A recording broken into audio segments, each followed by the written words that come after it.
Bien, chers collègues, tout le monde est installé?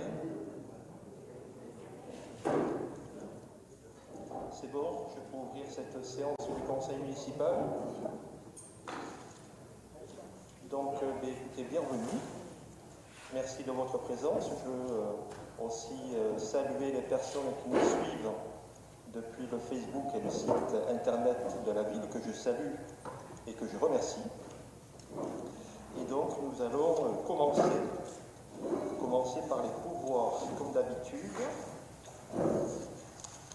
Alors, j'ai plusieurs pouvoirs. Celui de M. Macouliac à Alexandra Lux, de Mme Sempo à Nathalie Dufaux, de M. Schneider à M. Calès, d'Yves Gineste à Louis Galdos, de Véronique Pujol à Françoise Petit et d'Yves Trézière, qui n'est pas là ce soir exceptionnellement pour des raisons professionnelles, à moi-même. Voilà, les pouvoirs sont enregistrés.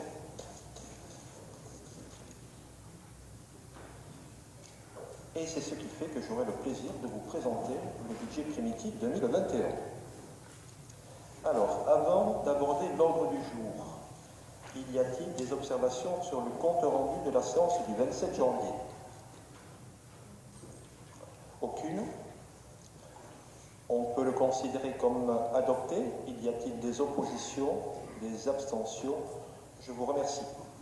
Allez, on rentre dans le vif du sujet avec le dossier important de ce conseil. Pardon. Ah, pardon, merci Françoise. Quelqu'un qui suit. Françoise, suite à ta demande, je vous propose de désigner Françoise comme notre secrétaire de séance ce soir. Merci François. Allez, on aborde donc le budget primitif. Nous avons vu ça en commission Finances, Administration Générale. Donc, tout d'abord, de préciser qu'il s'agit d'un budget agrégé, qui regroupe donc l'ensemble des budgets de la ville, donc le budget principal, bien sûr, le budget des établissements de bains, le budget parking, le budget forêt et le budget donc lotissement des deux perles, dont on va voir qu'on va le clôturer dans l'année puisque l'opération est terminée. De préciser d'autre part que les pourcentages d'évolution que vous avez là indiqués sur les différentes pages donc sont des pourcentages calculés de BP à BP, BP 2020 à BP 2021.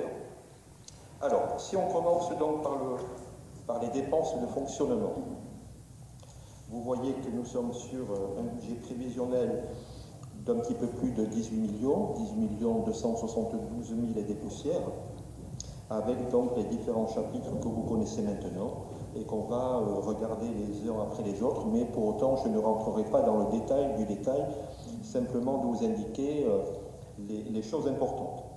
Alors sur les charges à caractère général, donc nous sommes à 3 537 000, pardon. Avant de commencer, je voulais d'abord attirer votre attention, avant de balayer rapidement les différents chapitres, sur deux éléments que vous avez donc dans le tableau, dans le premier tableau récapitulatif donc des dépenses.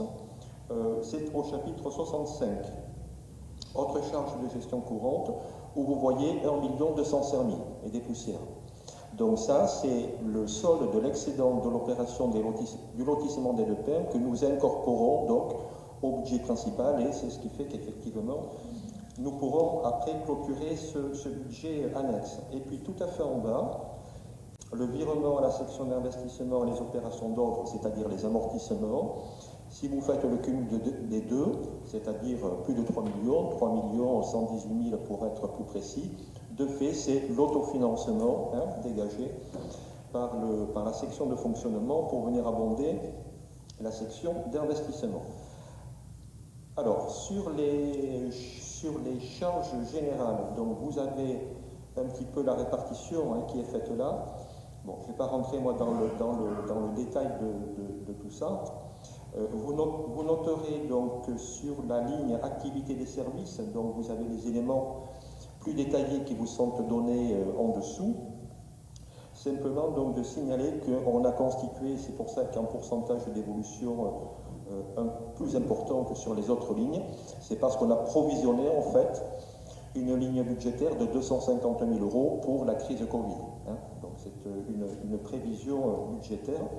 Et après, vous avez donc l'ensemble des autres charges, les contrats et entretiens essentiellement, et les autres charges de fonctionnement. Ça, c'est une opération un petit peu, on va dire, comptable, qui résulte effectivement de dégrèvements accordés par le fisc sur la base de nos taxes foncières.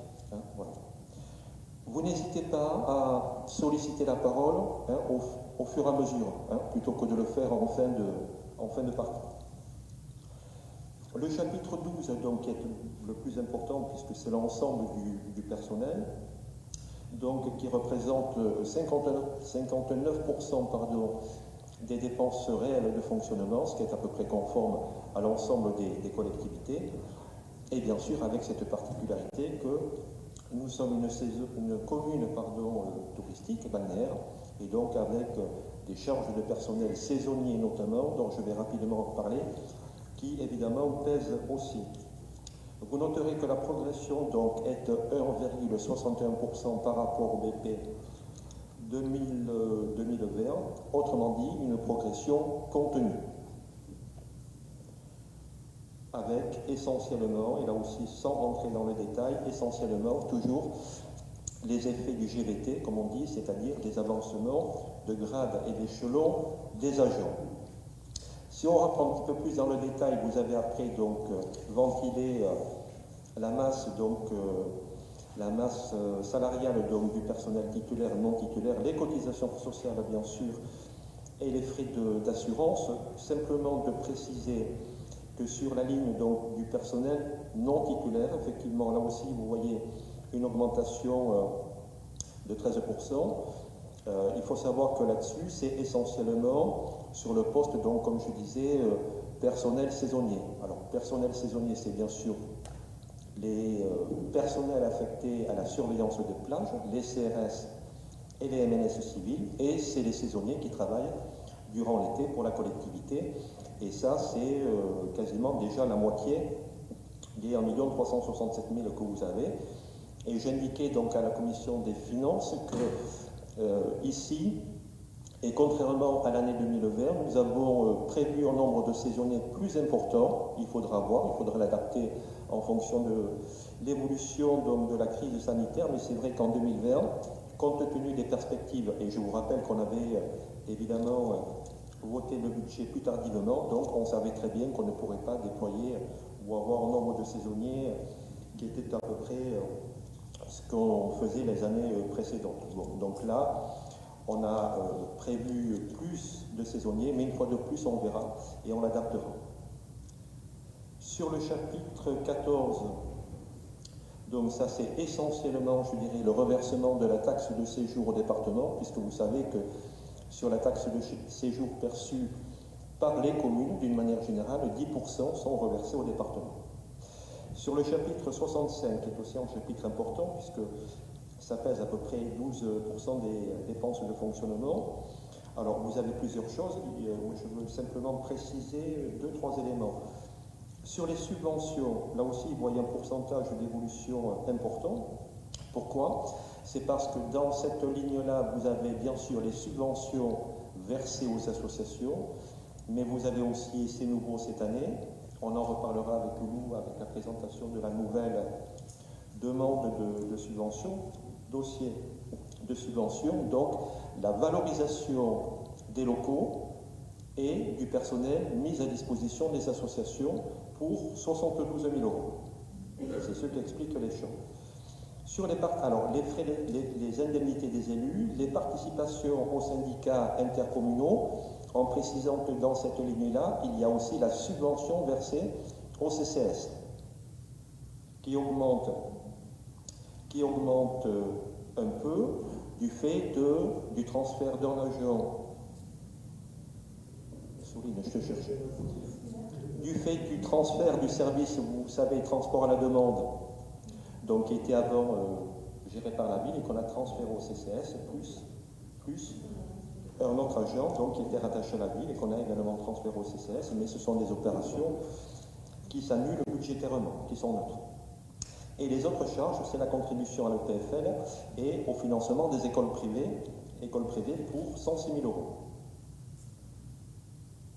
Et vous avez, après, on l'a mis à part, donc évidemment, toutes les opérations croisées entre les différents budgets, c'est-à-dire les subventions du budget principal aux budgets annexes ou des subventions, des excédents, autrement dit, reversés par les budgets annexes au budget principal. Et vous avez le détail, vous le voyez. Bon, pour le budget forêt, il y a donc une subvention d'équilibre du budget principal de 45 000 euros. Pour les établissements de Berne, de 216 000 euros, qui s'explique d'une part, évidemment, par la fermeture administrative donc, des établissements, notamment du casino et des établissements de restauration, et donc qui correspondent donc à l'exonération de loyer pro rata temporis sur cette période de fermeture administrative qui est accordée. Nous avions prévu jusqu'au 31 mars, il est évident de dire que si les fermetures administratives se prolongent, qu'on aura bien sûr à assurer, je dirais, assurer le même dispositif d'exonération durant cette période qui est voilà, très difficile, et particulièrement pour nos restaurateurs. Le budget parking qui lui reverse au budget principal à hauteur de 53 000 euros, et puis j'en ai parlé, donc le solde du budget de perte pour 1 205 000 euros. C'est bon, je continue? C'est bon? Sur le chapitre 66, ce sont les intérêts d'emprunt payés par l'ensemble des budgets, et d'abord par le budget établissement de Berne, suivi par le budget principal et un petit peu sur le budget forêt. Je passe rapidement sur les autres chapitres qui représentent, je dirais, peu de choses. Simplement de rappeler, mais je l'ai fait déjà, le chapitre donc, 23 et le chapitre 42, c'est-à-dire le virement et les amortissements, donc, qui constituent un autofinancement de plus de 3 100 000 euros.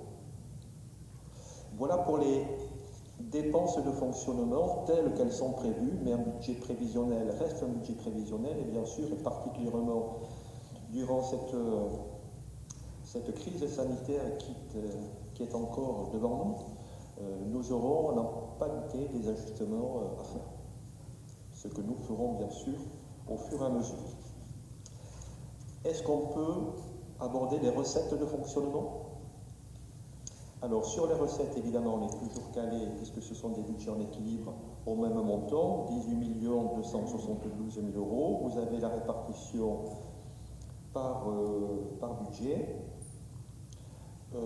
Sur le chapitre 002, excédent antérieur reporté, vous voyez que cette ligne est à 0, parce qu'au stade du budget primitif, et contrairement à ce qu'on avait fait l'année dernière, mais une fois de plus, parce que nous avions voté le budget plus tard, pour cause d'élections municipales, donc là, nous n'avons pas incorporé l'excédent antérieur. Ce que nous ferons au cours d'une prochaine session du Conseil, une fois que les choses seront bien calées avec la trésorerie. Voilà, c'est pour ça que ça n'y est pas à ce stade-là. Sur le chapitre 13, bon, ce sont des remboursements d'assurance, je ne vais pas m'apesantir beaucoup dessus. Sur le chapitre 70, les ventes de produits et les prestations de services, donc vous avez tout ce qui est stationnement, dans les redevances des usagers notamment, les redevances d'occupation du domaine public, les concessions des plages, entre autres. Sur les prestations de services, c'est d'une manière générale les services facturés aux usagers, qu'ils soient scolaires, périscolaires, la crèche, les festivals, la culture, etc. Donc tout est là-dedans. Et pour indication, donc dans les remboursements divers, c'est essentiellement deux choses. C'est la valorisation de la mise à disposition des personnels de la ville, donc du budget principal, au profit des budgets annexes, puisque les budgets annexes, bien sûr, reversent après au budget principal. Et il y a la valorisation donc, des locaux associatifs dont je parlais, qui est également là-dedans. Voilà. Si je continue au chapitre 73, bien sûr, c'est le gros poste qui représente les 2/3 des recettes du budget. Sur la fiscalité directe, autrement dit les impôts locaux, bon, deux choses. On avait dit qu'on n'augmenterait pas les taux des impôts locaux, donc nous sommes à taux constant, comme on dit. Premier élément. Deuxième élément, je ne rappelle pas donc effectivement la suppression de la taxe d'habitation, ou en tout cas la plus grosse part aujourd'hui, puisque ça va encore s'étaler jusqu'en 2023 me semble-t-il, mais au moins 80% de la taxe d'habitation qui a donc disparu et qui a été compensée par le transfert de la part départementale du foncier bâti, si bien qu'aujourd'hui le produit fiscal des collectivités, des communes en tout cas, repose, je ne dirais pas uniquement, mais essentiellement sur le foncier bâti, en considérant que le foncier non bâti, pour nous, c'est quantité négligeable. Voilà, et donc nous restons calés sur les mêmes taux que ceux de l'année dernière, qui eux-mêmes n'avaient pas bougé par rapport à ceux de l'année précédente. L'attribution de compensation, c'est ce que nous verse la communauté de communes chaque année, et qui, vous le savez, bien sûr, est révisée au fur et à mesure des transferts de compétences. Les droits de place, ça c'est tout ce qui est marché, l'aire de camping-car, les terrasses notamment, où là on a été, je dirais, au vu de ce qui a été réalisé sur l'année 2020, on a un petit peu, je dirais, majoré la prévision qui était très prudente, c'est le moins qu'on puisse dire en 2020. Donc là, on s'est calé un petit peu plus sur les chiffres du compte administratif 2020, c'est-à-dire sur le réalisé 2020. Même s'il n'est pas définitivement calé, on a quand même une grande tendance. La taxe sur l'électricité, la taxe de séjour, où là aussi c'est un petit peu pareil, on s'est recalé sur les chiffres sur le réalisé 2020. Pour majorer donc la prévision budgétaire de début d'année. Et de la même manière, j'en parlais, je l'évoquais, sur le prélèvement du produit des jeux du casino. Là, par contre, on a été prudent, puisque, de fait, tout le monde connaît la situation de fermeture administrative que vivent les casinos, et on ne sait pas trop où on va. Donc là, on a souhaité vraiment être prudent là-dessus.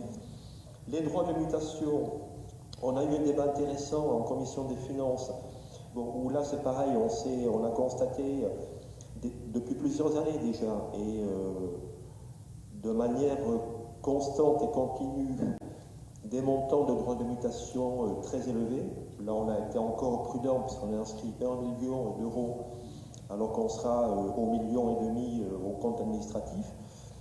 Mais ça nous interroge, je le dis et je le redis à chaque fois, ça nous interroge parce que ce montant, évidemment, il bénéficie au budget principal de la collectivité, mais il traduit quand même les droits de mutation, ce sont des taxes qui s'appliquent aux transactions foncières et immobilières. Et donc, évidemment, le montant dépend tout à la fois du nombre de transactions, du volume de transactions, mais aussi du prix des transactions.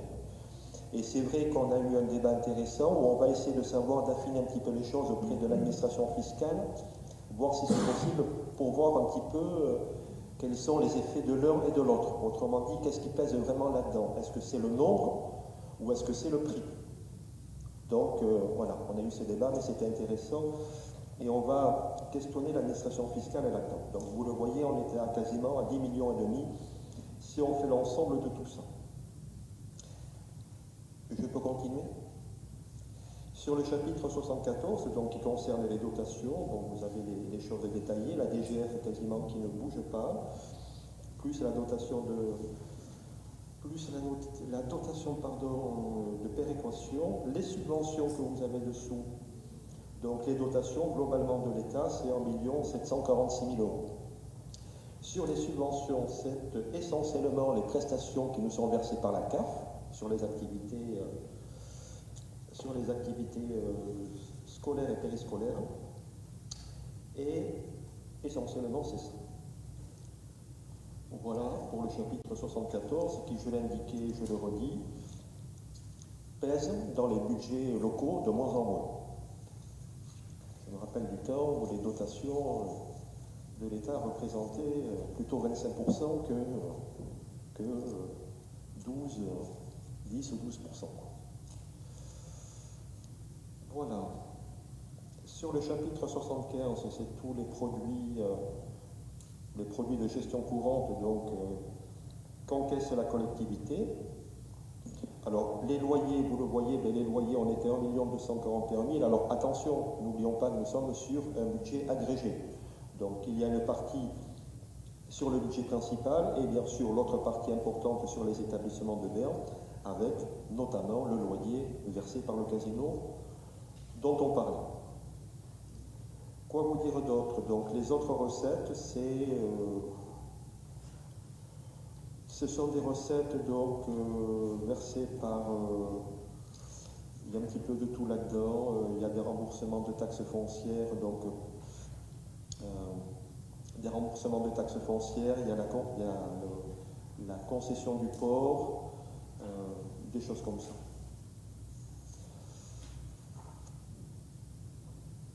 D'ailleurs, c'est indiqué, voilà, concession de plage, redevance du port, et le remboursement des charges locatives de la Civelle, c'est-à-dire de la taxe foncière. Sur les budgets, entre les reversements entre budgets, c'est exactement la même chose que ce que j'évoquais en dépenses, hein, puisque évidemment on le retrouve en dépenses et en recettes, donc je ne reviens pas dessus, ce sont les mêmes montants. Mais je crois qu'on a fait le tour rapidement, mais je dirais essentiellement sur la section de fonctionnement, donc qui s'équilibre à 18 272 103 euros, sans parler des centimes. Alors, sur la section de fonctionnement, est-ce que vous avez, je ne sais pas, des questions, des observations ou des commentaires en précisant une fois de plus que c'est un budget prévisionnel? Ou est-ce que nous pouvons continuer sur l'investissement? On continue? C'est bon? Alors, sur l'investissement, on va commencer par les dépenses. Donc, vous avez évidemment, donc on est à 7 308 000 euros pour la section d'investissement, en report, là aussi. En report, de la même manière que pour le fonctionnement, on n'a pas reporté sur la section d'investissement, on fera tout en même temps les résultats de l'année précédente. Donc, vous avez bien sûr les remboursements d'emprunt, tout budget confondu une fois de plus, pour 1 445 000 euros, pardon. Les immobilisations corporelles, c'est essentiellement les frais d'études. Les subventions d'équipement versées, c'est essentiellement l'attribution de compensation en investissement pour la compétence GEMAPI versée cette fois à la communauté. Et toutes les participations communales, donc aux travaux de voirie, donc réalisés par la communauté. C'est essentiellement ça. Et puis vous avez proprement dit le programme d'investissement, donc au chapitre 21, les immobilisations corporelles et les opérations. Et donc vous voyez que globalement on est à peu près à 3 700 000 euros, hein, quelque chose comme ça, de programme d'investissement. Et vous avez tout à fait en bas, donc opération sous mandat. Ça c'est l'opération donc de gestion du trait de côte qui, vous savez, donc est sous mandat avec la communauté, et donc on retrouve à la fois en dépenses et en recettes. Et vous avez les explications qui figurent dessous. Si je passe aux recettes, donc nous retrouvons bien sûr notre autofinancement dont on parlait, c'est-à-dire le virement et puis les opérations d'ordre, c'est-à-dire nos 3 118 000 euros. Des dotations, alors les dotations c'est quoi? C'est le FCTVA qu'on récupère, vous le savez, en année N+1 sur les dépenses d'investissement de l'année précédente et la taxe d'aménagement. C'est essentiellement ça, donc pour 655 000 euros. Les subventions, ce sont bien sûr les subventions des partenaires institutionnels qui sont attendus sur les investissements de l'année, plus le produit des amendes de police qui est aussi là-dedans. Nous avons le recours à l'emprunt. Alors, il y a là, nous avons prévu, pour équilibrer, en fait, tout simplement, pour équilibrer la section d'investissement, donc une ligne d'équilibre. Un emprunt d'équilibre de 841 000 euros. Et évidemment, j'indiquais que lorsque nous allons reprendre le résultat de l'année précédente, cette ligne sera très certainement amenée ou à être considérablement réduite, voire même à être supprimée. Les autres immobilisations financières, 1 019 000, c'est donc le remboursement qui doit intervenir dans l'année de l'avance consentie par la ville au CCS. Nous en avions parlé, et l'opération sous mandat, donc avec la communauté de communes sur le trait de côte que nous retrouvons donc en recette, comme je l'indique.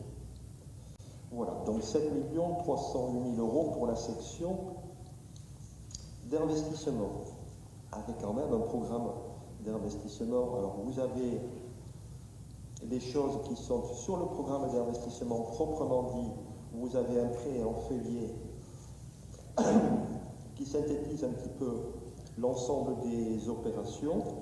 Je veux simplement pondérer les choses parce que vous voyez 5 millions tout à fait en bas, 5 millions et demi. En fait, il faut déduire les 1 million 2 qui, de fait, effectivement, que j'évoquais, qui doivent être déduits pour qu'on soit plus proche des chiffres réels.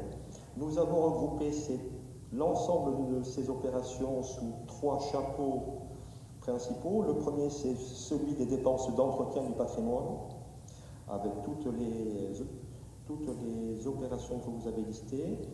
Le second, ce sont les investissements divers, avec le schéma directeur, avec le traitement des zones inondées, des postes de refoulement créés, mais ça c'est suite évidemment aux différents épisodes pluvieux et d'inondations que nous avons connus. Donc nous avons des choses à faire, on avait dit qu'on les traiterait, etc. Des plantations d'arbres que vous voyez, c'est une provision, on le fait habituellement, on a toujours une provision, n'est-ce pas Françoise, pour planter des arbres en ville. Et puis évidemment les projets structurants, le trait de côte, ça va sans dire, j'en ai parlé, les opérations de voirie, de requalification de voirie, et un certain nombre donc d'études à engager, plus, alors il y a quelques petits éléments un petit peu spécifiques, des créations de sanitaires publics. Je crois qu'il est évident de dire que peut-être que du côté du parc des sports et du skatepark, ça manque. De la même manière, ça manque aussi au quartier de la plage du côté de la capitainerie. Donc voilà, c'est un petit peu ça qu'on souhaite faire. Et écoutez, voilà.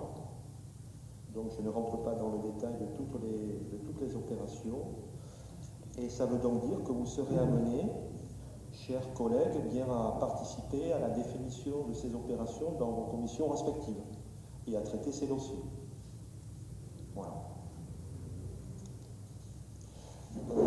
Je pense avoir été à peu près... Alors, vous voyez que je reviens très rapidement là, sur les investissements. Vous voyez qu'on a quand même, il y a quand même des efforts importants qui sont faits sur la crèche, sur l'église et sur la sacristie. Monsieur Calais, je vais peut-être 2-3 infos à vous donner, là, puisqu'on avait abordé le sujet.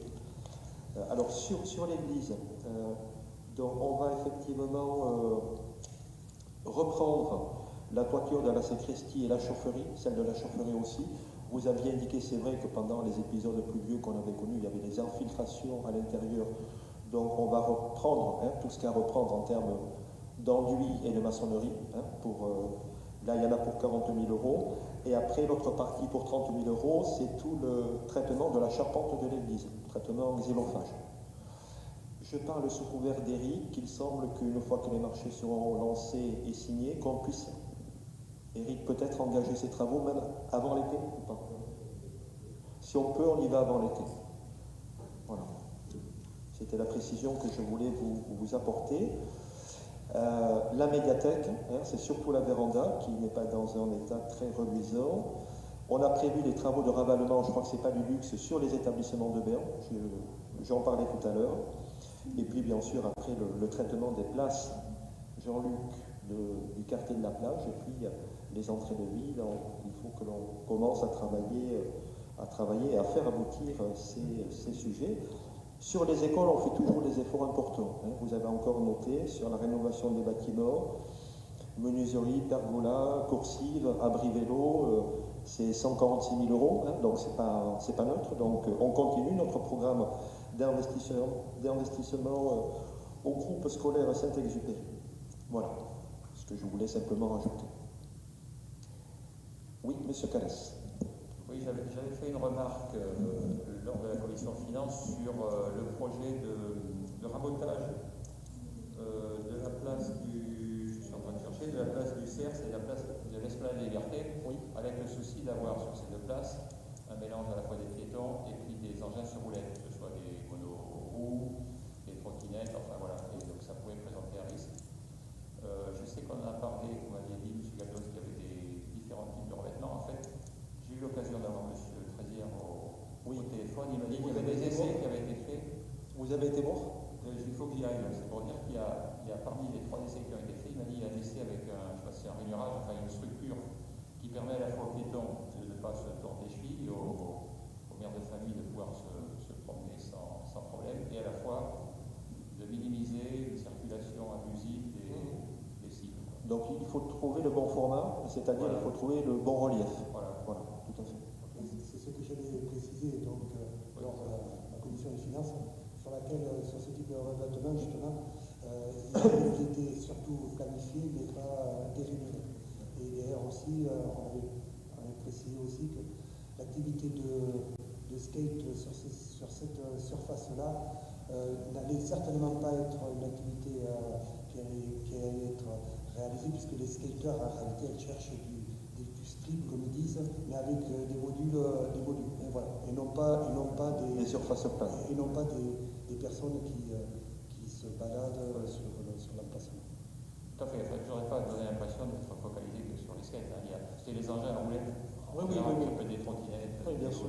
Bien sûr. Bien, voilà. Voilà, écoutez, pour ce budget primitif, qui je pense est copieux, bien garni, pardon, monsieur Larlieu. Merci. Je voudrais avoir une petite précision sur les 205 000 euros de remise aux normes de l'éclairage public. Est-ce que c'est une somme par rapport à la mise en LED? Est-ce que c'est une somme qu'on va rajouter chaque année ou c'est une somme globale par rapport à la mise en norme? Non, c'est la somme globale. Alors, oui,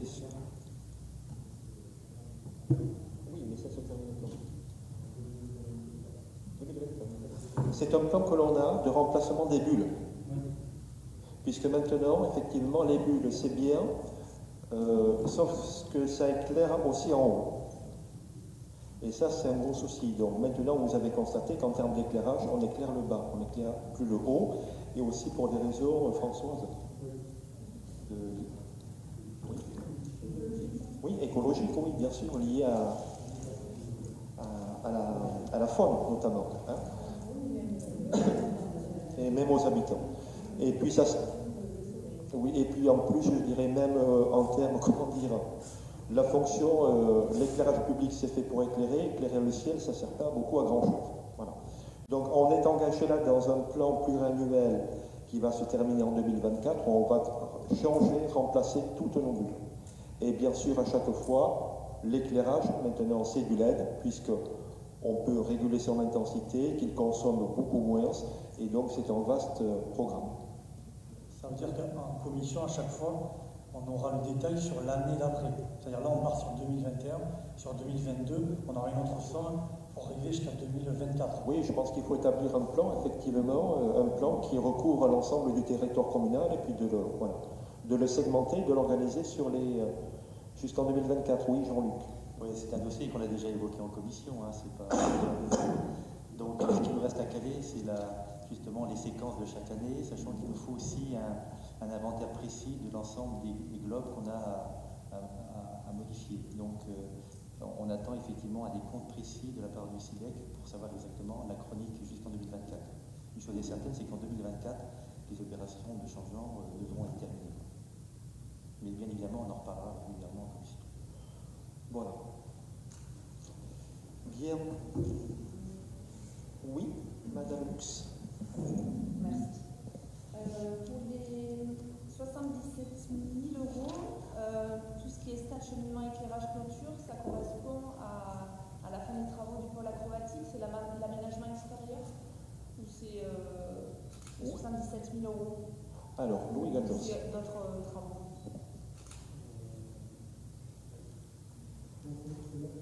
C'est l'aménagement de la partie extérieure du port Acrobatie, mais aussi on va au-delà, puisqu'on parle de clôture au niveau du fronton et au niveau aussi de la piste athlétisme.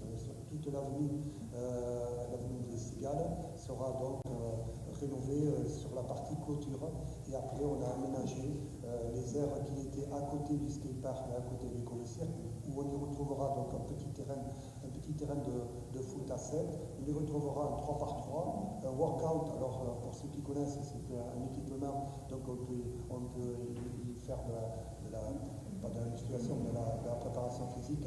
Voilà, c'est un peu l'ensemble qui regroupe ça, plus l'éclairage qui a été rénové, et on parle de l'éclairage par rapport au SIDEC, et là aussi le stade a toute la partie cheminement, que ce soit sur la salle Maison de Paillou ou sur le cheminement qui passe par l'espace jeune et le fronton, ça va être totalement rénové. Et alors je vois que le terrain de basket est indiqué, mais le terrain de foot n'est pas noté. Parce que le terrain de foot, c'est simplement de la clôture. Donc, c'est simplement des parts au ballon, donc ça rentre dans la partie aménagement clôture. Et au niveau de l'entretien des salles Nelson Paillou ex-école de cirque, qu'est-ce que vous avez prévu de particulier pour 81 000 euros? Sur la partie salle Nelson Paillou, c'est une salle qui commence à dater, malgré qu'elle a été maintenue en état. Il y a toute la partie toiture qui est à revoir, puisqu'on a quelques dommages qui sont créés avec les fortes pluies, mais on a quelques éléments. Et sur la partie ex-école de cirque, puisque cet équipement va venir recevoir toute l'activité qui se trouve ici à la salle numéro 1, juste au-dessus, va être transféré à l'école de cirque, donc on a un petit coup de relifting, comme ce qu'on appelle. D'autres questions? Non. Eh bien, écoutez, alors je vous propose, si vous en êtes d'accord, mais il faut une décision unanime du Conseil, de voter donc pour le budget principal, de voter la section de fonctionnement et la section d'investissement, et pour les budgets annexes, si vous le voulez, de voter pour l'ensemble des budgets, sauf si vous souhaitez en vote séparé par budget, c'est comme vous voulez. Ok, donc tout le monde est d'accord? Il n'y a pas d'opposition, pas d'abstention?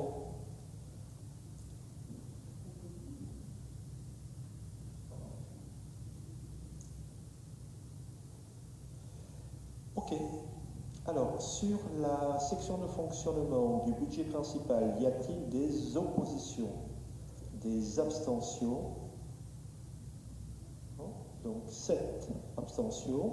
Sur la section d'investissement du budget principal, y a-t-il des oppositions, des abstentions? 7. Sur les budgets annexes, fonctionnement et investissement, y a-t-il des oppositions, des abstentions? 7 abstentions. Je vous remercie. On me prie de vous indiquer, peut-être moi le premier, que pour la bonne compréhension des gens qui nous écoutent sur le Facebook ou sur le site internet, de bien, s'il vous plaît, vous pouvez quitter le masque le temps de prise de parole, de bien parler aussi en face du micro. Apparemment, il y a quelques petits soucis de compréhension. Voilà. D'avance, merci. Alors, après, nous continuons. Donc, vous aviez toutes les maquettes budgétaires du budget principal et des budgets annexes. Nous avons, je crois, les autorisations de programme et les crédits de paiement, c'est ça? Pardon? D'abord? Alors, le dossier numéro 2, c'était quoi? Les budgets annexes. Ok. Alors, la fixation des taux d'imposition, j'en ai parlé, donc on vous propose de maintenir les taux de l'année précédente, puisqu'il n'y a pas de changement, pas d'augmentation.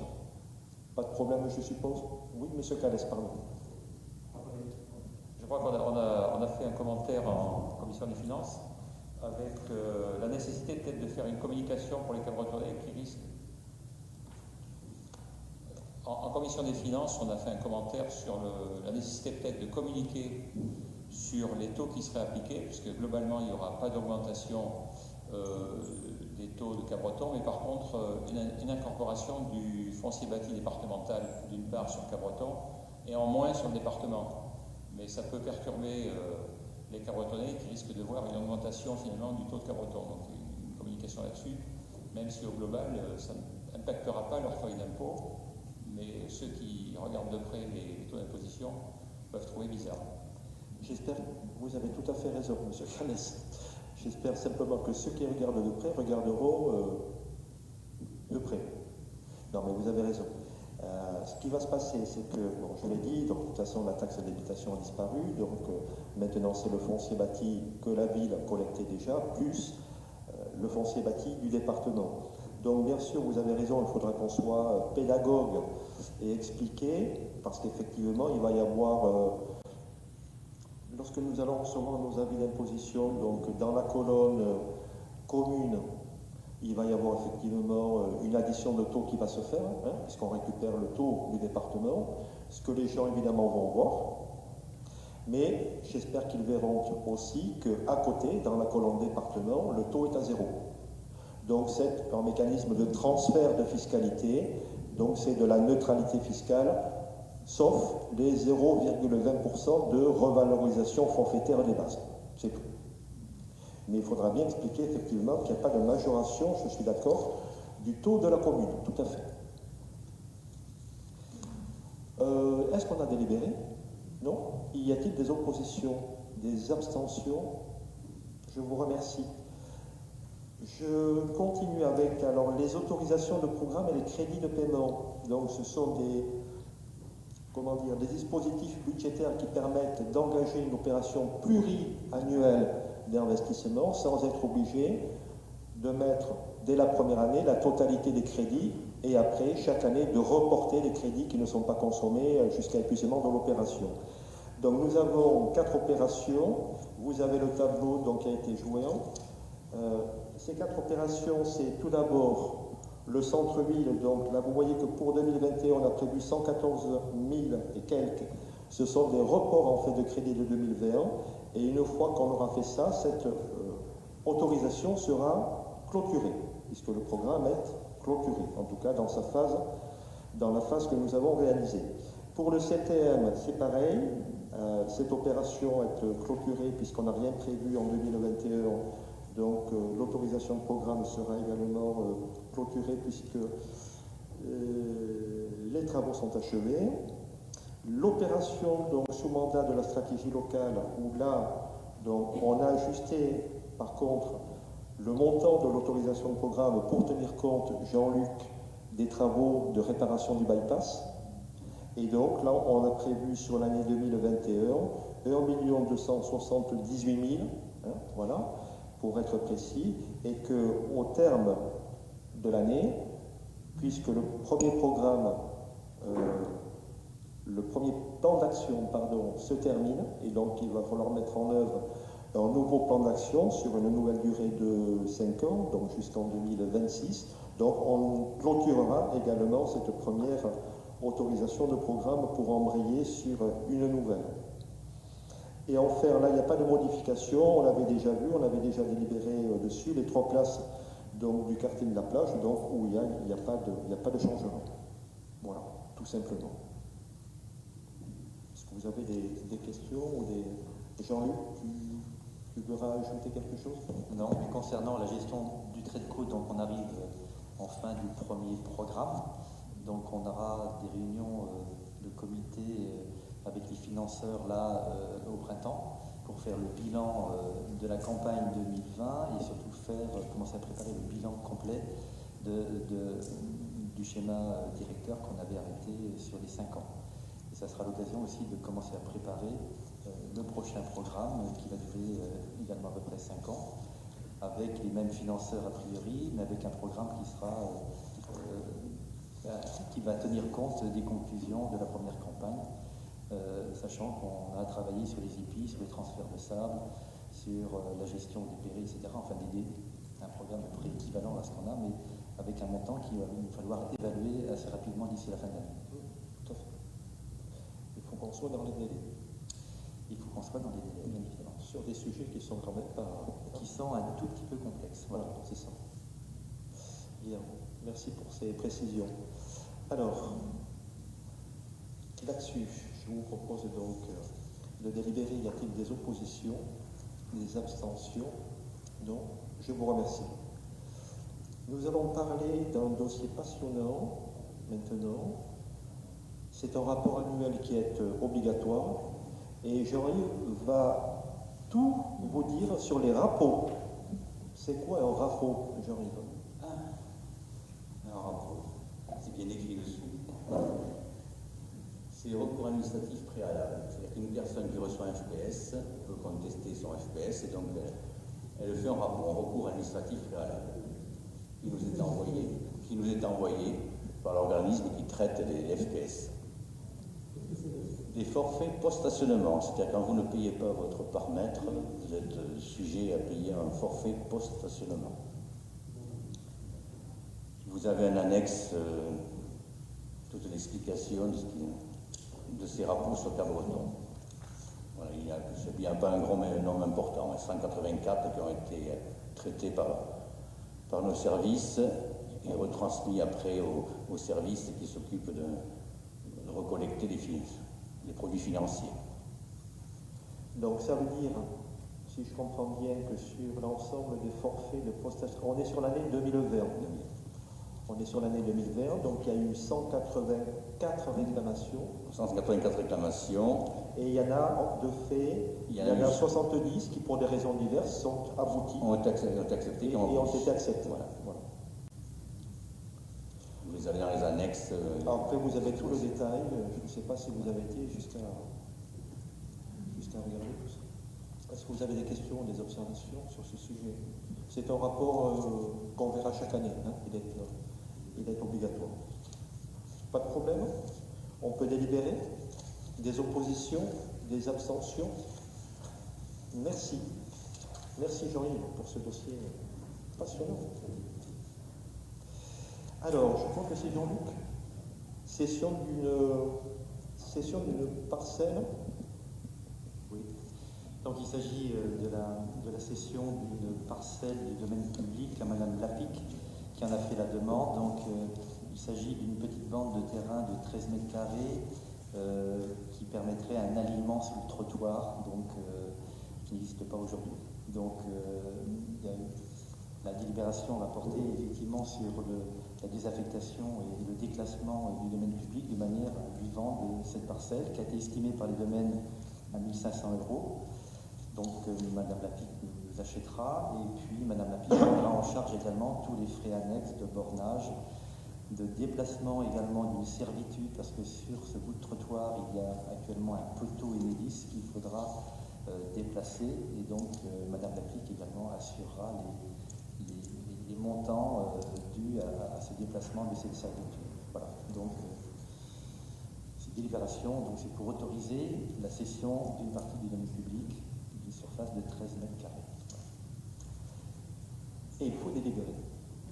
Pas de problème, je crois, là-dessus. Pas d'opposition, pas d'abstention. Merci beaucoup. Nous continuons avec Étienne. Ah, ça c'est un sujet important, intéressant. la fibre arrive à Cabreton. Tout à fait. Étienne. Donc le déploiement de la fibre a débuté donc, sur le territoire landais, en particulier sur Cabreton.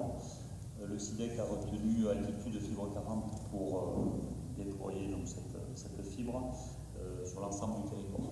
Cela a débuté sur Cabreton, 12 500 raccordements sont prévus.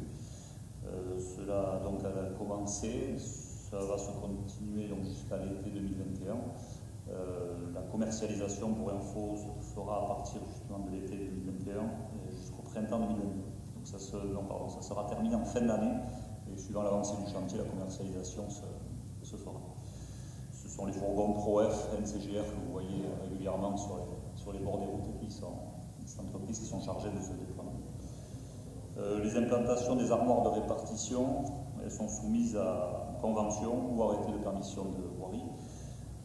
Un point d'avancement sur le déploiement sera fait en commission, on a déjà abordé ce sujet. S'il y a des problématiques, des validations de positionnement délicats d'armoires, on en débattra, on le validera en commission. Voilà. Donc, le dossier numéro 7, c'est pour autoriser M. le maire à signer les petites conventions d'occupation du domaine public pour les armoires de répartition. Bon. Merci Étienne. Donc évidemment, dossier important, s'il en est. Je crois que tout le monde attend la fibre, les entreprises, les particuliers, les services publics, etc. Donc, Étienne, donc ça veut dire que quand est-ce que nous sommes en mesure de pouvoir souscrire un abonnement auprès d'un opérateur pour pouvoir bénéficier de la fibre? Donc ça serait à l'été 2021, les premières commercialisations jusqu'au printemps 2022. Donc ça dépend du déploiement qui va être fait. Voilà, ça sera fini d'ici fin 2021, mais les premières tranches déjà raccordées pourront être soumises à commercialisation des étés. Alors, il faut savoir aussi qu'au niveau du département, c'est quasiment 200 000 prises qui vont être installées, une partie par le SIDEC et donc une partie par Altitude Infrastructure avec sa filiale Pixel pour le département, et que tout ça donc c'est pour fin 2022. Alors qu'initialement, au niveau départemental, une fois de plus, il était prévu 2025. Donc il y a eu un coup d'accélérateur considérable qui fait que nous sommes, effectivement, Cabreton, mis un petit peu en tête de pont, et c'est tant mieux, mais qu'au niveau du département, tout le département sera fibré fin 2022, ce qui est évidemment très bien. Voilà. Est-ce que vous avez des questions, des observations sur ce sujet? Est-ce qu'on a une idée si, Madame Lux. s'il y a déjà un fournisseur qui est sur Alors, réglementairement, ou pas du tout non, parce que réglementaire. il y avait certaines zones qui avaient la fibre, mais il n'y avait pas forcément le fournisseur qui était derrière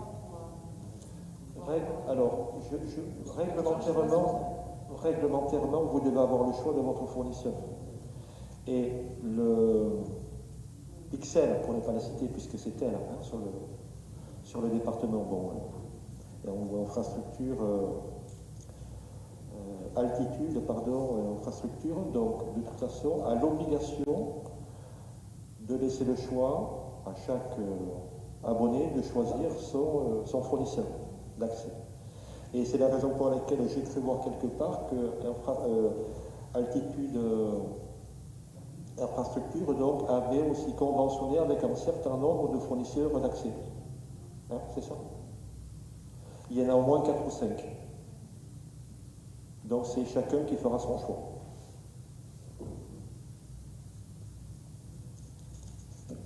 D'autres questions? On peut délibérer sur ce sujet, qui est un sujet important. Y a-t-il des oppositions? Des abstentions? C'est bon? Merci. On continue avec Étienne, donc pour une adhésion à un groupement de commandes sur des études hydrauliques. Donc cela fait suite aux inondations liées au cumul de pluie, mais aussi aux nappes phréatiques, au niveau de nappes. Donc le territoire landais, on en a beaucoup parlé au dernier conseil, a été touché sur son ensemble, le territoire max évidemment, et certains points sur Cabreton. Max propose donc un groupement de commandes sur des études hydrauliques afin d'harmoniser les données sur l'ensemble de son territoire. La commune de Cabreton, on a déjà pas mal d'études, on a bien avancé sur le sujet avec le schéma directeur des eaux pluviales, certaines études particulières de nappes.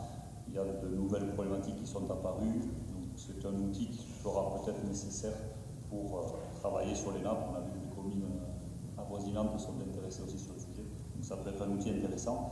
Évidemment, on en reparlera en commission pour valider les études, mais on a quand même bien avancé sur le sujet et on est parti sur la phase travaux. On a quand même fait pas mal d'études jusqu'à maintenant. On a commencé des travaux sur l'amélioration du système pluvial. Donc le dossier numéro 8, donc sur la convention constitutive d'un groupement de commandes d'études hydrauliques, propose au conseil municipal de M. le maire d'approuver le projet de convention et d'autoriser M. le maire à signer cette convention. Voilà, je rajoute juste une chose pour compléter ce qu'a dit Étienne, c'est que cette convention en fait concerne aussi ou intègre le syndicat de rivière Côte-Sud. Et c'est très important pour nous puisque le Boudigau c'est aussi bien sûr un enjeu majeur. Donc tout ça va être regroupé avec les communes qui adhèrent, toutes je pense, la communauté et le syndicat de rivière Côte-Sud. Voilà. Pas de problème? Des oppositions? Des abstentions? Je vous remercie. Nous changeons un petit peu de cadre avec Loulou, donc il va nous parler du nouveau dossier de subvention pour des associations. Oui, dossier hautement important puisque ça touche la totalité de nos associations, donc pour une partie, ça touche les 155 associations sur les demandes de subvention et les conventions avec la ville. Donc c'est la législation qui nous a demandé donc, de revoir un peu notre dossier de demande de subvention. Et dans ce domaine de subvention, on a globalisé tous les éléments associatifs pour l'année, c'est-à-dire le projet associatif, le budget de l'association et après les différentes conventions de mise à disposition de matériel, de logos, d'espaces publics à titre précaire et la mise à disposition du personnel lors des manifestations. Donc c'est un dossier majeur qui nous donne une visibilité et un engagement de l'association dans les événements majeurs de la ville de Cabreton, qui nous donne aussi l'élément factuel sur toute la vie associative de chaque association. L'élément important qu'il faut prendre en compte aussi, ces dossiers sont relativement lourds. Elles ne toucheront que les associations qui se voient attribuer une subvention supérieure en espèces de 1 000 euros ou en nature. Et pour les autres, il y aura une demande de subvention qui sera donc classique avec les éléments qui vont être minimisés et qui seront donc l'association, l'Assemblée générale, le budget et ensuite le budget primitif et le budget réel. L'autre élément important qu'il faut retenir sur ce dossier-là, c'est que par rapport aux demandes de subvention, c'est que, comme l'a dit M. le maire, tous ces éléments budgétaires reviennent et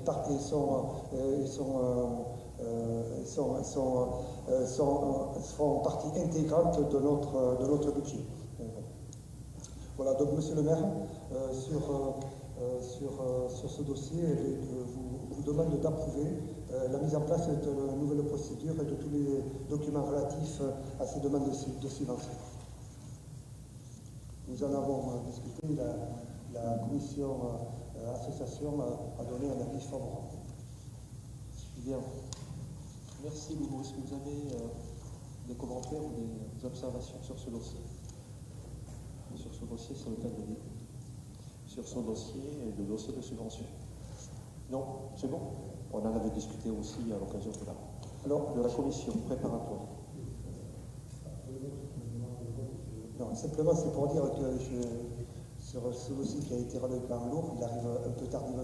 Les associations ont dû participer à ce nouveau document. On a mis en place au niveau des services donc une personne pour aider, puisque la première mouture de ce dossier est relativement lourd pour que les associations puissent être aidées à remplir ce dossier qui sera compliqué. En même temps, si M. le maire me permet, je remercie les services qui ont travaillé sur un dossier complet et unique pour les associations, qui est lourd, qui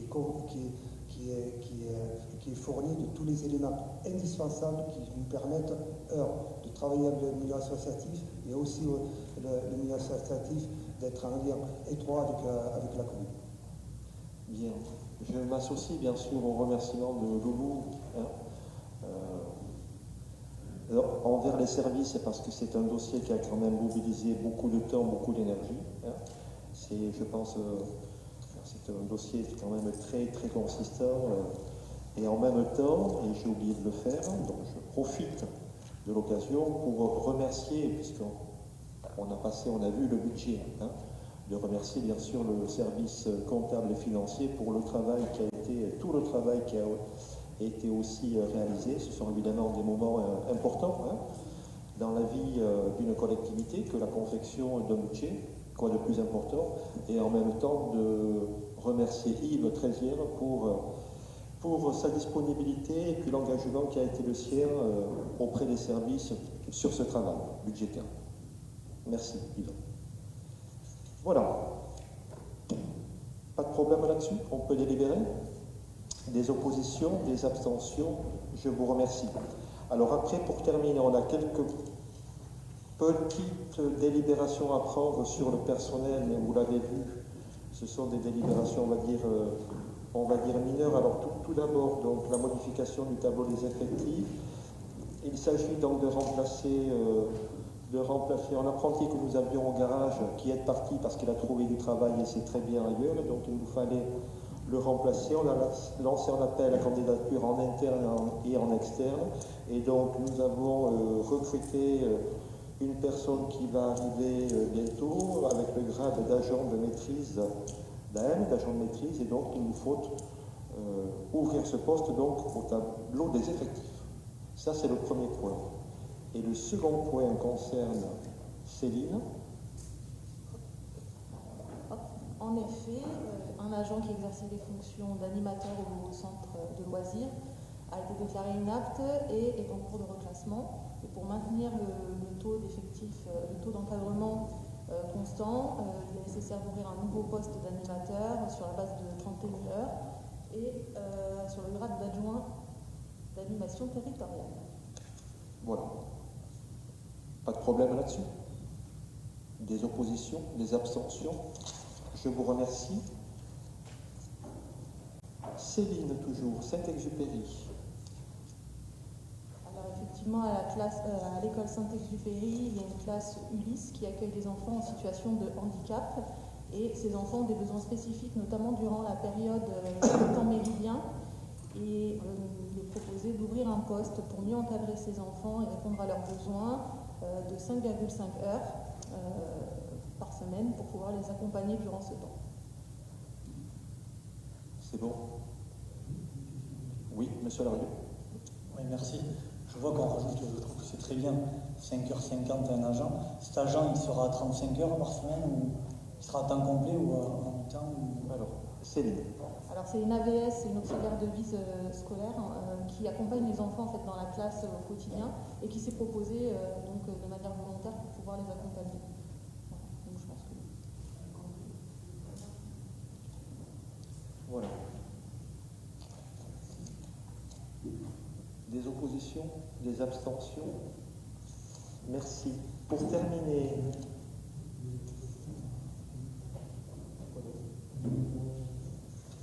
il paraît que j'ai sauté quelque chose. Quoi donc? De quoi? Pardon?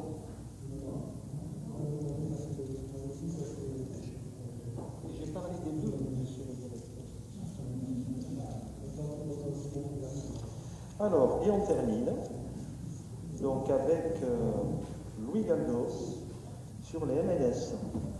Oui, donc lors des CLS, des comités locaux de sécurité, est apparu, mais c'était déjà présent depuis pas mal d'années, un accroissement de fréquentation sur la zone côtière de la Pointe, qui est une zone littorale, qui est une zone non surveillée.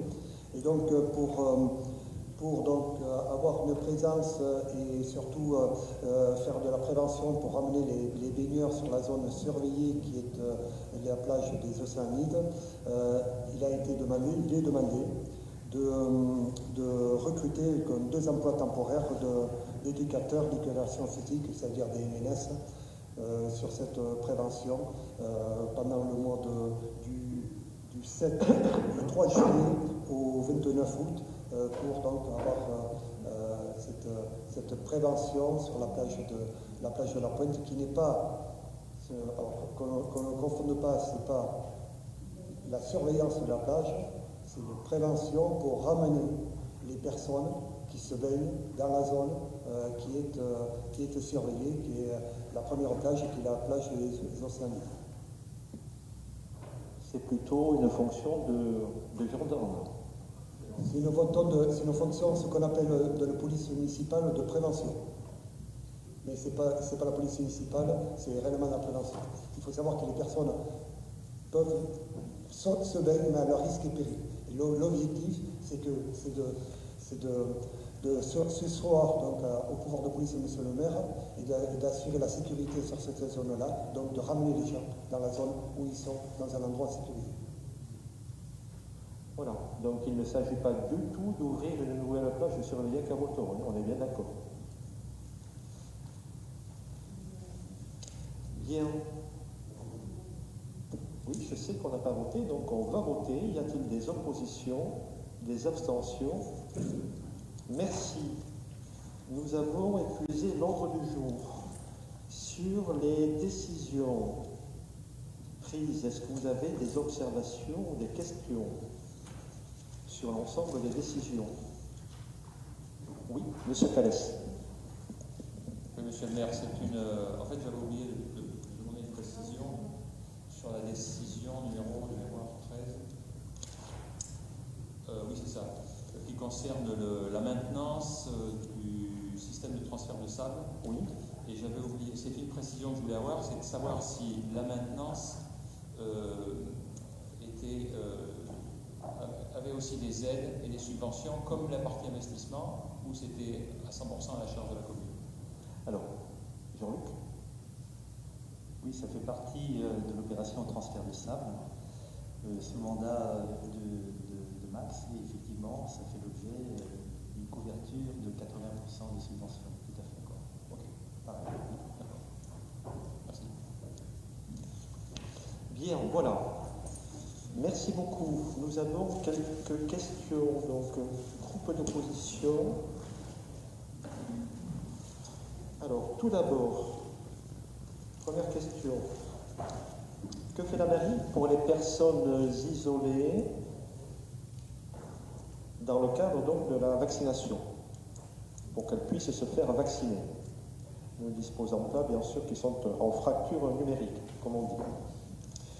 Bon, alors c'est aussi l'occasion de vous donner quelques éléments sur la vaccination à Caboton, et d'aller un petit peu plus loin. Alors, sur la vaccination, j'ai quelques chiffres à vous donner et quelques éléments. Quasiment aujourd'hui, nous sommes sur 2400 personnes vaccinées en première injection, plus 1400 vaccinés avec les 2 injections. Aujourd'hui, le rythme de vaccination, c'est en moyenne, c'est à peu près 120 personnes par jour.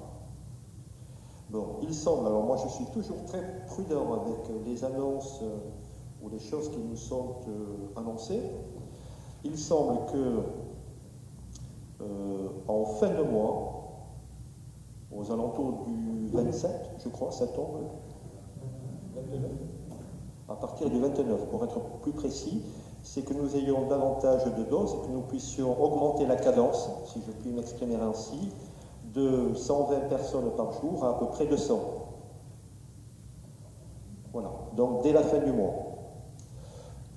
Ça, c'est le premier point. Donc, il faut s'en féliciter. Le second point, c'est que vous avez très certainement vu aussi qu'en plus de cette augmentation de la capacité du centre de vaccination de Cabreton, qui aujourd'hui est un petit peu esselé, en même temps, 2 centres nouveaux vont ouvrir. Un à Souston et un autre à Saint-Martin-de-Sénox, puisqu'il semble que ça ait été acté par l'ARS. Alors, pour répondre, précision importante aussi pour les gens qui nous écoutent, qui nous suivent, c'est que sur les recommandations de l'ARS, il a été validé le principe que sur maintenant ces 200 doses par jour, que celles-ci soient réparties pour moitié pour des rendez-vous Doctolib, c'est-à-dire que tous les jours, il y aura une possibilité, pour les gens qui souhaitent se faire vacciner, de prise de rendez-vous à hauteur d'une centaine par jour, ce qui n'est pas le cas aujourd'hui. Et que l'autre partie soit réservée, et je reviens donc plus précisément sur la question posée, soit réservée aux personnes qui passent par le centre d'appel, et dont certaines, je ne dis pas toutes, dont certaines, effectivement, sont des personnes âgées, isolées, qui ne savent pas, qui n'ont pas d'ordinateur, d'Internet, qui n'ont pas de parents ou d'amis qui puissent les aider, qui sont dans le désarroi.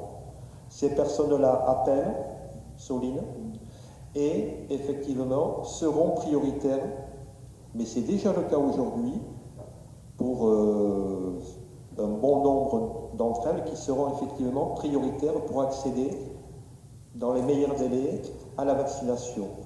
Je voulais rajouter quelques éléments aussi sur les personnes qui n'ont pas non plus de moyens de locomotion. On l'avait dit, on l'a écrit dans le bulletin municipal, donc on a dit qu'on allait affecter le transport à la demande aussi vers ces personnes-là pour qu'elles puissent se faire vacciner. Donc il y a eu à ce jour 22 personnes qui ont pu bénéficier de ce service. 22 pour être précis. Et terminé. Alors en plus, c'est vrai qu'actuellement, il y a un travail qui est fait entre le CCAS et le SIAS de la communauté pour, détecter, répertorier les personnes qui sont dans cette situation et qu'on puisse appeler. C'est-à-dire qu'on va maintenant, on est plus proactif. On n'attend pas qu'elles appellent, il y a des fichiers, il y a des listings, donc on connaît à peu près cette population et on va les appeler pour leur demander si elles souhaitent se faire vacciner et si oui, assurer le rendez-vous pour la vaccination et bien sûr en tant que de besoin également leur donner un moyen de déplacement si elles n'ont pas de moyen de déplacement. Voilà. Donc ça va, voilà. Donc on va vers ça. Oui, Soline. Je profite peut-être juste de cette intervention pour saluer aussi le travail des agents de la ville et des bénévoles au niveau du centre d'appel du CCAS, puisqu'effectivement, ça représente un volume d'heures quand même très conséquent, c'est 8 heures par jour, 5 jours par semaine. Les associations et les agents donc, donnent de leur temps. On a reçu à peu près plus de 11 000 appels. Il y en a plus de 7 600 auxquels on a pu répondre.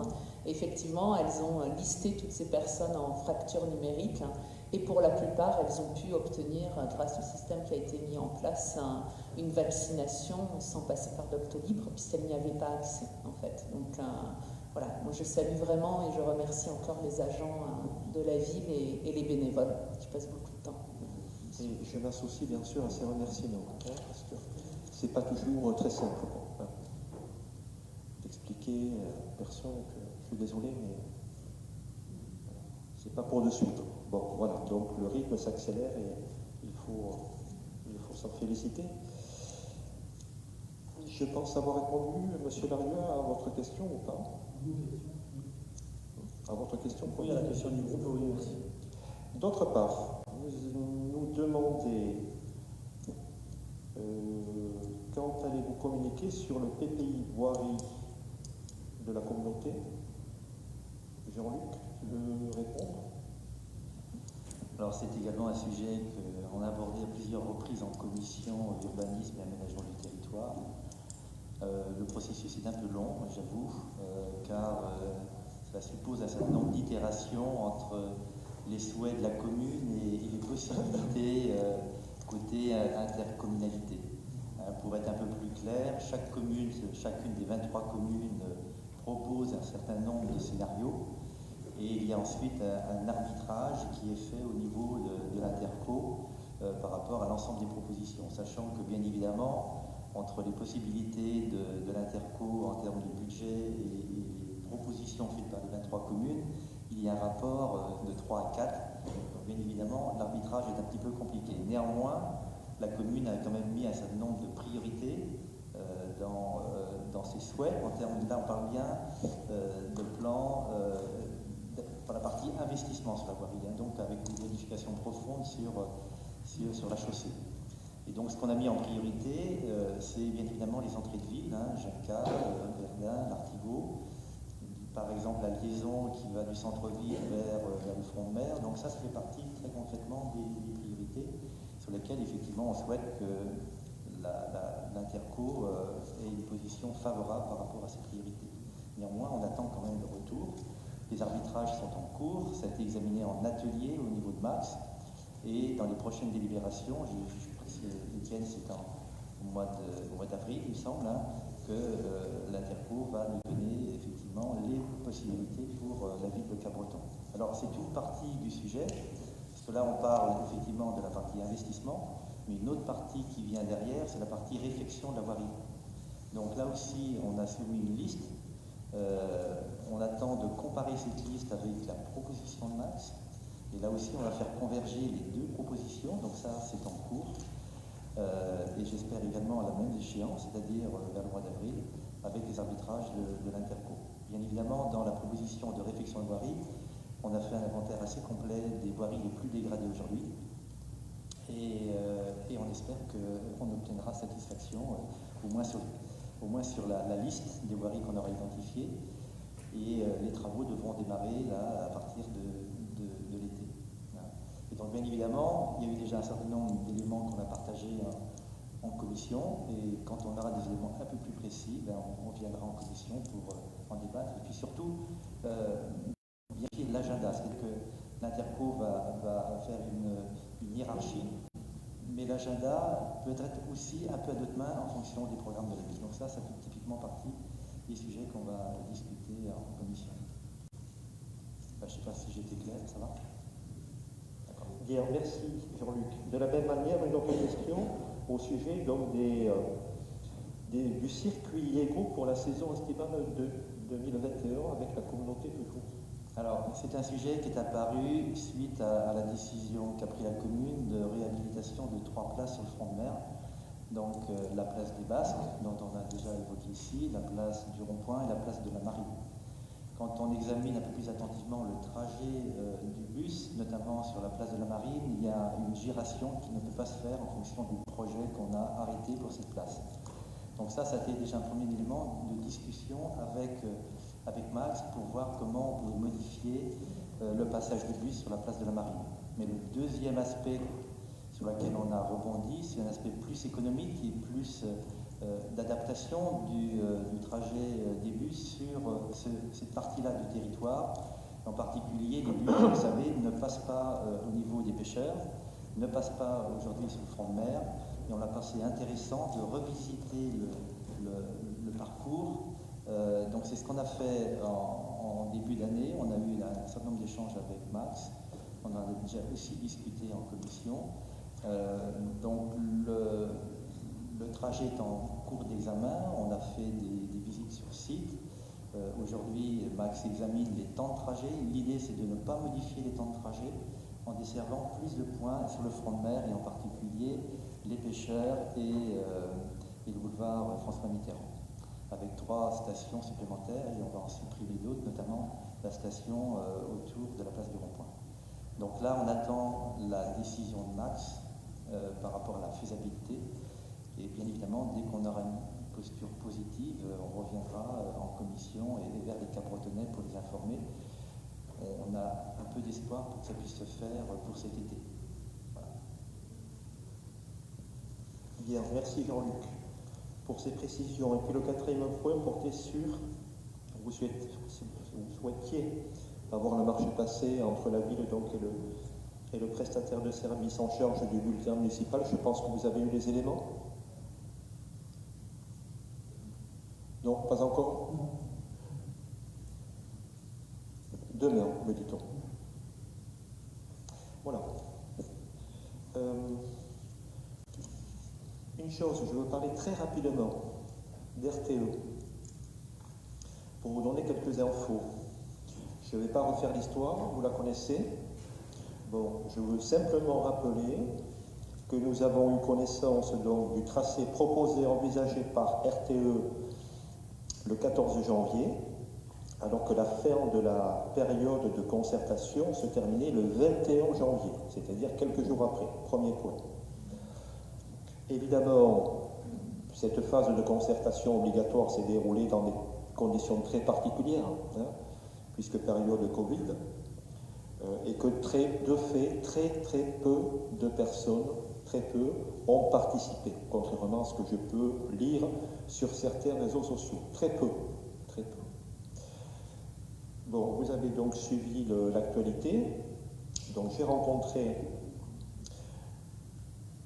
nous avons rencontré avec mes collègues de Sources-Segor et de Seignos, donc les gens de RTE, pour les dire que,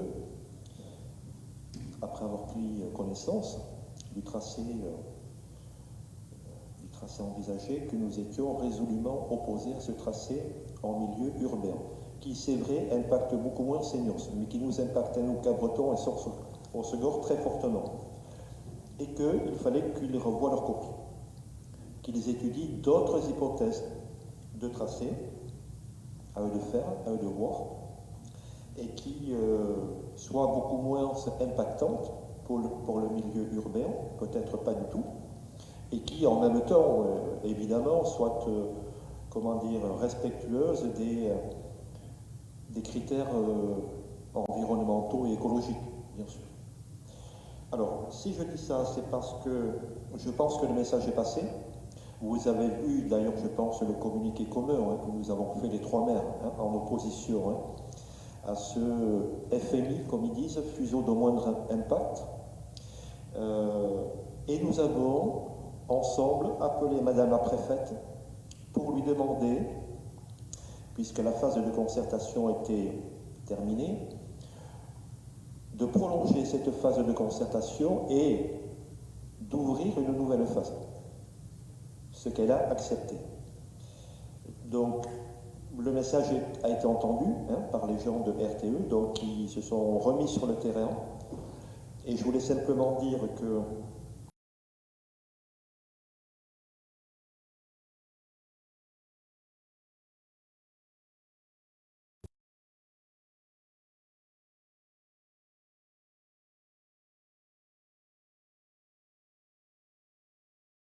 de ce que nous dit RTE.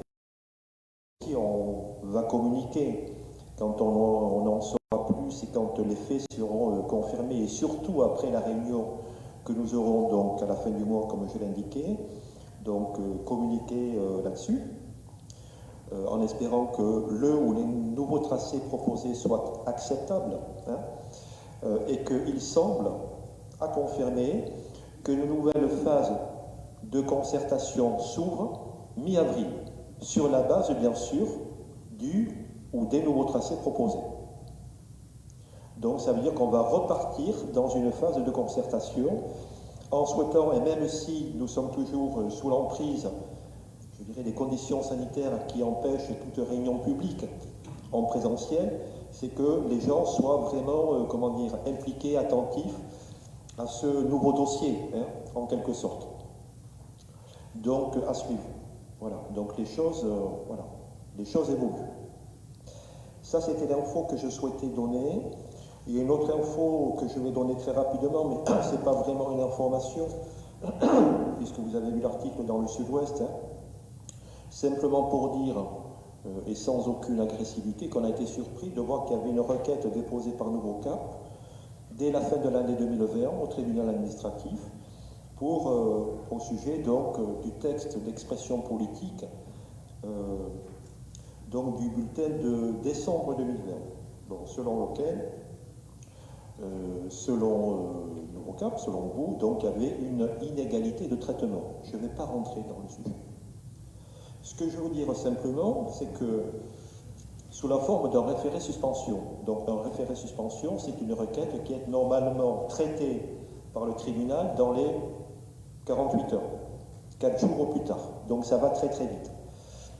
Donc ce référé suspension a été rejeté par le tribunal administratif de Pau, c'était je crois quelque chose comme le 8 janvier, me semble-t-il, et que vous, à nouveau, vous avez fait appel de la décision du tribunal administratif vous avez fait appel donc auprès du Conseil d'État. L'audience du Conseil d'État a eu lieu, je crois, c'était jeudi dernier, me semble-t-il, sur donc ce référé suspension en appel. Nous n'avons pas le jugement que nous attendons de la part du Conseil d'État. Ce que nous avons, c'est le sens des conclusions du rapporteur public, donc au Conseil d'État, qui conclut donc préalablement au jugement qui doit être rendu public, donc que les moyens soulevés ne sont pas sérieux. Les moyens soulevés ne sont pas sérieux. Voilà, c'est tout ce que je voulais dire. Je précise bien sûr pour les gens qui nous écoutent que ce dont je parle là, ça n'a rien à voir avec le recours électoral, donc en Conseil d'État aussi, qui lui continue à courir. J'espère qu'il ne va pas courir longtemps. Je pense que nous pourrions avoir un jugement du Conseil d'État, peut-être fin de mois ou le mois d'avril. Voilà. Donc, nous sommes dans l'attente. Ce que je voulais dire simplement, c'est que ça me désole un petit peu parce que la porte du maire est toujours ouverte et je pense que c'est toujours mieux l'écoute, le dialogue, la concertation que de partir de suite devant un tribunal, quoi, surtout pour des choses comme ça. Voilà, donc je trouve que c'est un peu, je sais pas, je ne qualifierais pas. Oui, monsieur Larmieux, bien sûr. Oui, je peux vous répondre juste. Quand on nous demande 1000 caractères sur un numéro spécial Covid de 4-5 pages, 1000 caractères c'est très peu, d'accord? Quand on renvoie dans un délai 988 caractères, d'accord, en termes de démocratie, quand on se retrouve avec 874 caractères, que le groupe de la majorité se retrouve avec 1178 caractères, vous ne deviez pas en parler, vous avez pris 5 minutes, donc je vais prendre 2 minutes. En termes de démocratie, c'est bafouer la démocratie, tout simplement. Donc j'interviens juste pour ça et je vous réponds. Si vous trouvez juste ça, moi ça me pose un problème, ça nous pose un problème. Si vous trouvez juste tout ça, sachez que la démocratie, elle est bafouée par rapport à ça. D'accord? Donc il y a des droits, des devoirs. Donc vous pouvez ne pas être d'accord, on n'est pas d'accord non plus par rapport à ça. Quand on a 4-5 pages, quand on demande 1000 caractères, on se retrouve avec ça sans aucune explication. Et je suis surpris de voir dans la presse locale que vous n'étiez pas au courant. Et sans être au courant. Mais ouais, mais je me doute, mais c'est inquiétant quand même. Qui c'est qui gère notre commune? Qui c'est le premier directeur de la communication, monsieur le maire? Déjà par rapport à ça. Non, alors on va pas faire un débat. Vous avez parlé de 2 minutes, vous me laissez finir, s'il vous plaît. Donc voilà, on ne va pas en faire un débat, mais vous avez votre position, on a la nôtre, et on a le droit de se poser des questions par rapport à ça, tout simplement. Bien, alors on va clôturer le débat. Non, on ne va pas y passer une heure. Simplement, ce que je veux dire, c'est que la démocratie, monsieur Larmieux, c'est d'abord de pouvoir se parler. Quand il y a un problème ou une difficulté, on peut quand même en parler. Monsieur le maire, ça ne va pas, il me manque X caractères. Donc acte. Je veux dire, on a toujours répondu à vos questions, on a toujours répondu à vos sollicitations, on vous a donné tout ce que vous voulez. Le vocal, c'est normal que vous l'ayez. Je Je pense que c'est un beau local, donc je veux dire, on ne fait pas d'opposition à l'opposition municipale. Au contraire, ce n'est pas notre façon de voir les choses et de procéder. Ce n'est pas notre mentalité à nous que de lancer des procédures tous les 4 matins. On doit donc plus en discuter. Je précise, mais on ne va pas, voilà, chacun, vous me parlez de X caractères, oui, il vous manque des caractères. Bon, votre texte n'a pas été amputé, il n'a pas été amputé. Maintenant, puisque vous êtes comptable et que vous comptez le nombre de caractères à l'unité près, vous aurez les caractères au prochain bulletin municipal qui vous ont manqué à celui de décembre. Et je vous assure, on ne va pas porter plainte devant le tribunal. Voilà. C'est d'abord ça la démocratie. C'est de s'écouter et de se parler. Monsieur le maire, j'entends bien. Je sais qu'à chaque fois, votre expérience et vos mandatures précédentes, vous voulez tout le temps avoir le dernier mot. Je vous dis qu'il vous a manqué des caractères. Monsieur Largueux, il vous a manqué des caractères. Je ne vous ai pas dit le contraire. Il nous a manqué des caractères et on aurait bien aimé être avertis. C'était pas quand même à nous de revenir vers vous. On aurait bien aimé être avertis. Oui, on va clôturer le débat là. Voilà, il y a simplement, je dirais moi, ce qui me choque, c'est le caractère. Le caractère, pas les caractères sur le papier, le caractère avec lequel vous avez réagi pour partir devant le tribunal administratif, puis après le Conseil d'État. Je conclurai en disant simplement, en rappelant les conclusions du rapporteur public, on va attendre le jugement, voilà, les moyens soulevés ne sont pas sérieux. Fin de la séance qui est levée, donc ce n'est pas sérieux. Et je voulais quand même avoir ce petit échange entre nous, parce qu'on peut aussi discuter de ces choses-là. Je pense que c'est bien de discuter, surtout quand nous avons, je sais pas, des petits problèmes ou des difficultés dont il faille discuter entre nous. Et généralement, les choses se règlent très très bien. C'est beaucoup mieux comme ça. Voilà. Je vous remercie beaucoup. Je vous souhaite une bonne soirée. La date du prochain conseil n'est pas fixée. J'ai constaté que M. Makoviak était absent aussi pour la 4e fois consécutive. Ça fait à peu près 4 mois qu'on ne l'a pas vu. J'espère que... Je ne sais pas si vous avez de ces nouvelles. Monsieur Gineste, ça fait 3 fois qu'il n'est pas là. Vous demandez la même chose. Monsieur Larieux, je suis désolé, mais je crois que les raisons ne sont pas les mêmes. On ne va pas rentrer dans le débat. Alors là, monsieur Larieux, je pense que vous dépassez les bornes, là. Beaucoup les bornes. Alors,